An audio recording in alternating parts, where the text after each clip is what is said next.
Hail champions, and welcome to my Nerd Forge.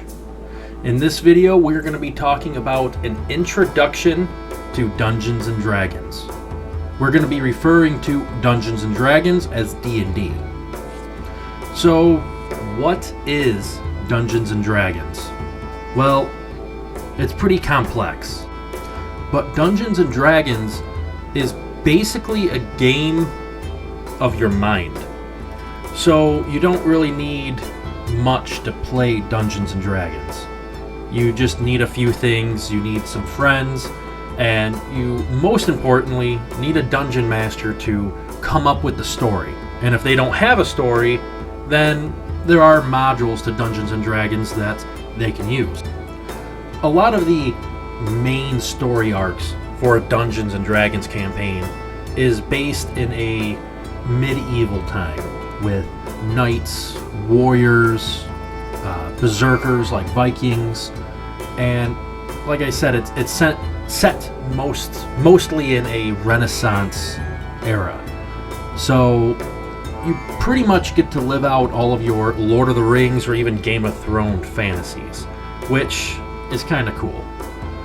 But what it is as a whole is you create a character pretty much from scratch. You get to choose the background, you get to choose your class, your race or species, some people like to call them, and you get to choose every aspect of your character to completely outfit it to you. And then you get to pretty much customize your own class. So there's already class, I'll call them templates, but like fighter or barbarian, wizard. But let's take wizard for example. If you want to be an arcane wizard that, uses like illusion and spells to trick the mind, almost like an enchanter or an enchantress, you can do that. Also, if you want to be a necromancer that lives in your mom's basement, you can do that too. So class customization is pretty much your mind is the limit. You then have a DM or dungeon master, also known as a game master or a GM, but your DM creates the entire world for you and for everyone else that is playing. So he will create quests, encounters, monsters, cities. He creates the entire universe that you will be set off in. And you and your fellow companions, your other players, pretty much adventure through your DM's world. And he'll throw quests at you, he'll throw monsters at you, there's trade skills. Like I said, the mind is the limit. So if you have a very creative dungeon master, pretty much there is no limitation to what you can do in Dungeons and Dragons. So now that you know the brief basics of what Dungeons and Dragons even really is it right for you? Well, that's can be a little bit of a complex question and even answer. It's not right for everyone. But I have known people that are very, we'll say, they have stage fright. They don't like to do impromptu acting. They don't like to role play. They don't like to do funny voices or even heroic voices. But when you get the feeling that you're on a stage and you can get that feeling away from you and you realize you're just in your living room or in your kitchen with your best friends or best buddies just playing a game, all of that kind of goes away and the role playing starts to seep out of someone, a player, generally as the campaign or the session goes on. So like I said, I've seen a lot of stage fright players that make the best role players in Dungeons and Dragons. But if you do like acting, you like impromptu speeches, you like manipulating the economy, you like acting like the hero or even the shady rogue who isn't the hero, he wants to stay out of the spotlight. If you like to role play and act, then this is definitely the game for you. And even being a dungeon master, There's still a lot of impromptu and acting as a dungeon master because you still have to act out all of the encounters, all of the monsters, all the NPCs and quest givers. You're going to have a whole list of voices. And even if you don't like voices, like I only can do a couple of them, then that's fine. You just have to make it feel immersive for your players so they really feel like they're in your world. So what can you expect when you first play Dungeons & Dragons? Well, especially if you're not like a role player or you're not into fantasy, let's say you don't like Lord of the Rings or Harry Potter or even other like fantasy games like World of Warcraft or the Elder Scrolls. If you're not into that nerdy stuff, you can still get into it. It's still a lot of fun, and I know a lot of players, even famous people that play like on Critical Role, that have never really done this before, and this isn't really their clique or their genre, but they still have tons of fun playing it. So just because it doesn't seem like it's the right genre for you, it could still be. But when you first hop into a Dungeons & Dragons campaign or session, whether it's just now starting off or you're jumping into or already into like an already running session, you can expect probably a lot of nerdy stuff right off the bat, if I'm going to be honest with you. When you first jump into a Dungeons & Dragons campaign, it might seem a little bit overwhelming. You're going to hear a lot of different monsters and races, maybe like ogres, orcs, goblins, the basic common stuff. But then you might hear things like Purple Worm, Mind Flayer, Roper, or what is a Celestial, a Primordial? There's a difference between demons and devils. That's kind of weird. There's no heaven? Well, yes, there's multiple heavens. So it's going to be very, very difficult to get into it at first if you don't have the right mindset. But let's warp out for a minute, and I will try to describe maybe some of the races for you and try to get you a little bit more comfortable with it. Trying to choose a race or class can be very, very challenging, especially if you don't understand what all of these different species are, what the different classes do, but hopefully this clears it up a little bit. So as you can see on the screen, you have a Dragonborn, you have a High Elf or Wood Elf, you also have a human. There's plenty of different races and classes that you can choose from and fully customize. So for instance, if you wanted to be a more of a sturdy fighter class, you might want to choose like a paladin, a fighter, or barbarian. You might want to choose a race or species that kind of goes with it, like a Goliath or a half-orc, possibly even a dragonborn. Some classes are best paired with certain races or species, but D&D is pretty much moving to where you can fully customize anything, and they're trying to get rid of racial penalties and attribute points. So really, if you wanted to be a gnome barbarian, you could do that. Or if you wanted to be an elf sorcerer, you can do that as well. But a lot of classes pair with races beautifully, like Dragonborn sorcerers or elven druids or rangers, or even, elven spellcasters. Humans are pretty much universal, and they can pair very easily with almost any type of class.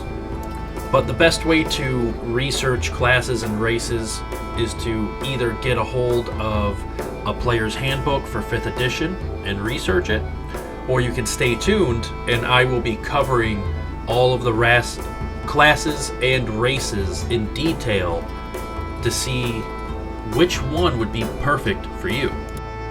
So now that we're back and you kind of know a little bit more about the races that I showed you and some of the characters, hopefully you feel a little bit more let's say, a little bit better about going in to your first session. And like I said, you can make your character as serious or as wacky as you want, and you're going to see a lot of wacky characters and serious characters when your dungeon master is creating the world and unfolding it in front of you. But that's the cool thing about Dungeons and Dragons, is there's a lot of descriptions and pictures that your dungeon master, if he's prepared, can show you and explain to you as you progress through, and you'll start learning a bunch of cool monsters and species along the way. So a lot of it you just kind of have to sit tight and wait for the ride to take you there. So now that you know a little bit more about what to expect, especially for your first few sessions, what are you going to need to start playing Dungeons and Dragons? You really don't need much, like I said at the beginning of the video. However, you're going to need at least, bare minimum, some paper and a pen. It's pretty much it. There are things like character sheets, which I will show you that right now. Your character sheet is going to be the lifeline for your entire Dungeons and Dragons experience. This is essentially the heart and soul of your character. This sheet, as you can see on the screen, is going to show you all of your attribute points, your skills, your proficiencies, your weapon attacks, all of your spells, name, alignment, background, even your inventory. This character sheet holds all of your character's information, and we're going to be getting much more in depth with this character sheet in a later video. Now that you know a little bit more about character sheets, we will get into more depth about a character sheet and exactly how to fill it out and what everything means, the definitions of it, in another video. But that's the basics for it for right now. You're probably going to want to take some notes. I'm a mental note taker when I'm a player, so I don't really take too many written down notes. I like to immerse myself into the lore and into the actual session and the campaign, and I just try to remember everything by memory. It's a bad habit, I know. But if you are a note taker, you're going to fit in perfectly. So having your character sheet, having a handy dandy pen, and even a notebook or, a scrap of paper that you can write stuff on. Now, how do you actually play? Well, you're going to need dice, first of all. And this is what dice look like. Now, a lot of people say, oh, you only need one dice set. I say, bull crap to all of that. Yes, technically you only need one dice set, but I love collecting dice, and a lot of players will end up having hundreds of dice sets just laying around that they can choose from for specific encounters. Like, I have specific dice for specific characters. I even have specific dice for specific spells. Nerdy, crazy, yeah, it is, but I love to collect dice. Another thing you'll need, and you don't necessarily need it because you can always improvise, but having a miniature is perfect for explaining your character and immersing the other players and even the DM to your character. So if you have a miniature that can pretty much match the description of your character, in other words, you need a token to place on the game board to show where your character is and what it's doing, especially during combat. So you can go to pretty much any local game store, you can go to Amazon online and you can buy miniatures, you can browse a bunch of miniatures. If you have a 3D printer, you can even print your own miniature. If you have a friend that knows how to digitally sculpt, he can sculpt you your miniature to a T, and you can use that. So there's plenty of different methods to get miniatures now. Before, it was pretty much hard to get a good miniature, and you had to use like a penny or a folded up paperclip or some stupid crap like that to simulate what your character is and what it's doing. But now there's so many ways to get cool miniatures created, custom created, or even just buying them. There's so many stores that sell them now that you shouldn't have a problem picking out your perfect miniature. So to recap on what you need a piece of paper, probably like a notebook or a scrap piece of paper, pen or multiple pencils. You're going to need your character sheet. You're going to need some dice, and you're also going to need some type of token or miniature that you can use to represent your character. And besides that, everything else, it's up there. You don't really need too much else, and the DM or your dungeon master is going to supply you with everything else you need to play the game. So what do you guys think of Dungeons and Dragons? I know this is kind of a brief video. I just wanted to cover all the basics, what you need. I will do another video on if you want to run a campaign or a session yourself, or even a one-shot, what will you need as a DM, and some tips and tricks as a new DM to get you started. But let me know in the comment section down below, guys, what you think. Is there anything else that I missed or that I should have added? Is your campaign more complex than maybe mine? And you have to remember, most of D&D is homebrew. It comes from your mind. It doesn't have to come from books or modules or studying or research. It all comes from your mind, both player and DM. Now, if you guys do need miniatures, dice, tabletop accessories, as you guys know, my Nerd Forge is a game store. So we do sell a lot of name brand miniatures on our web store, on our Etsy, and even on Amazon. Currently, our storefront is closed because of the pandemic, but hopefully we can get it up and running soon.